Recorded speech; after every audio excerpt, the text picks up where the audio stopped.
पूरा जीवन व्यतीत हो जाता है, भगवान का भजन नहीं कर पाते हैं। अंत में जब चौथापन आता है तो परमपिता परमात्मा के यहाँ से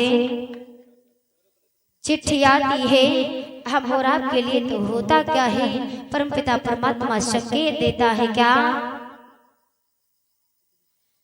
कि पठाए चिट्ठिया, कि पठाए चिट्ठिया, कि पठाए चिट्ठिया, कि पठाए चिट्ठिया, पिया मांगे गवनवा पठाए चिट्ठिया, पिया मांगे गवनवा पठाए चिट्ठिया, पिया मांगे गवनवा पठाए चिट्ठिया, पिया मांगे गवनवा पठाए चिट्ठिया।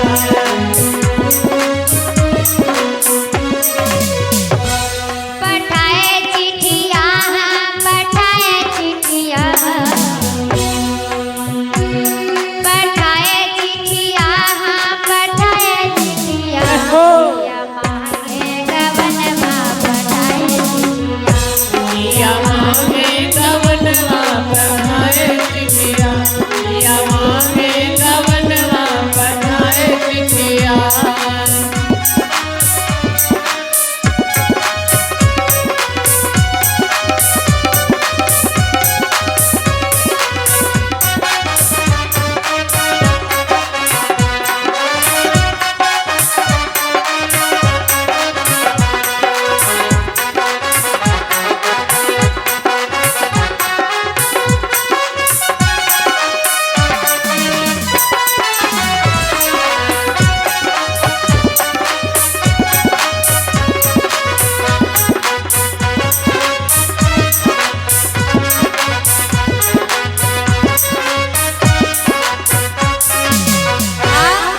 लेकिन दादा जब परमपिता परमात्मा हम और आपके लिए पहली चिट्ठी भेजती है तो उस चिट्ठी के बारे में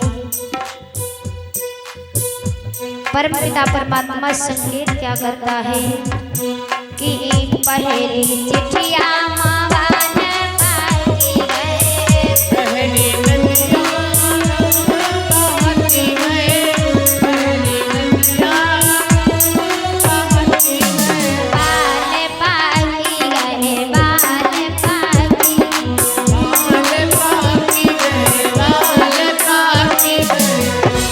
आज जब पहली चिट्ठी आती है हम और आपके लिए दादा तो बाल पक जाते हैं, लेकिन हम और आप बाल पकने का उपाय भी करते हैं क्या, डाई लेकर के आते हैं और डाई लगवाते हैं। क्या दादा डाई लगवाने से आप लोग जवान हो जाओगे?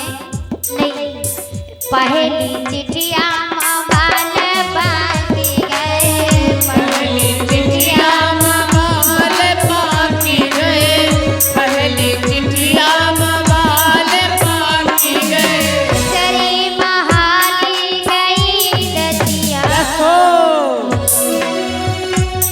कि दूसरी महाली गई दतिया, पिया मांगे गवनवा पठाए चिट्ठिया, पिया मांगे गवनवा पठाए चिट्ठिया, पिया मांगे गवनवा पठाए चिट्ठिया।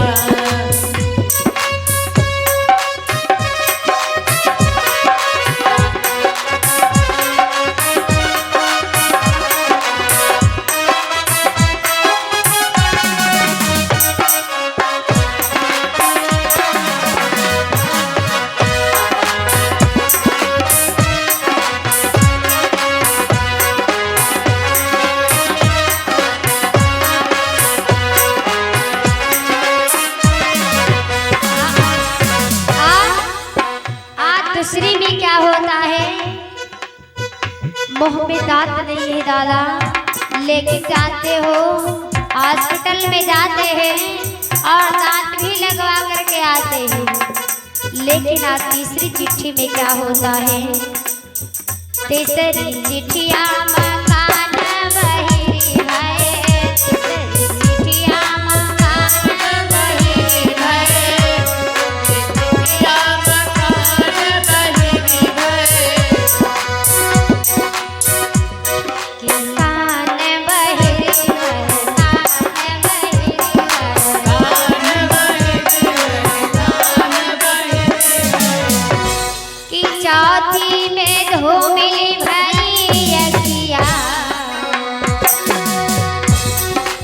चौथी में धोबी भई अतिया, पिया मांगे गवनवा पठाए चिठिया।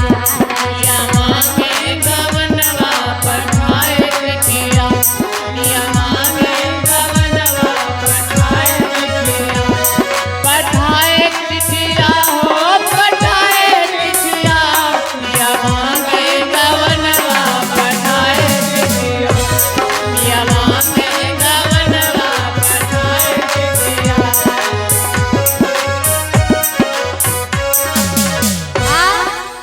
तारो चौथी चिट्ठी आती है ना तो हम और आपको दिखाई नहीं देता है, तभी डंडे के सहारे आ चलते हैं, लेकिन दादाजी दिखाई नहीं देता है तो हॉस्पिटल में जाते हैं, चश्मा टेस्ट करवाते हैं दादा लोग। लेकिन जब हॉस्पिटल से घर को आते हैं तो गांव में जब निकलते हैं तो गांव के कुछ लोग जो है तो देखते हैं तो कहते हैं दादा लोगों को देखो तो उम्र क्या है और चश्मा लगाए टहल रहे, जवान बनना चाहते हैं। क्या चश्मा लगाने से जवान बन जाएंगे? नहीं। आज चौथी चिट्ठी का ऐसा हाल है कि दिखाई नहीं दे रहा है, और पांचवी चिट्ठी में हम और आपके शरीर का होता क्या है। पचवी चिट्ठिया में जर जर हुई गए देहिया, पचवी चिट्ठिया में जर जर हुई गए देहिया, पचवी चिट्ठिया जर जर हुई गए देहिया। जर हुई गए देहिया, जर हुई गए देहिया, जर जर हुई गए देहिया, जर जर हुई गए देहिया। कि छठई माँ पकड़े हाथ लठिया। आज पांचवी चिट्ठी में शरीर काम नहीं कर रहा है, हम और आप कुछ कर नहीं पा रहे हैं, और छठी चिट्ठी जब आती है तो होता क्या है कि छठई माँ पकड़े हाथ लठिया, पिया मांगे गवनवा पठाए चिठिया। पिया मांगे गवनवा पठाए चिठिया, पिया मांगे गवनवा पठाए चिठिया, पिया मांगे गवनवा पठाए चिठिया।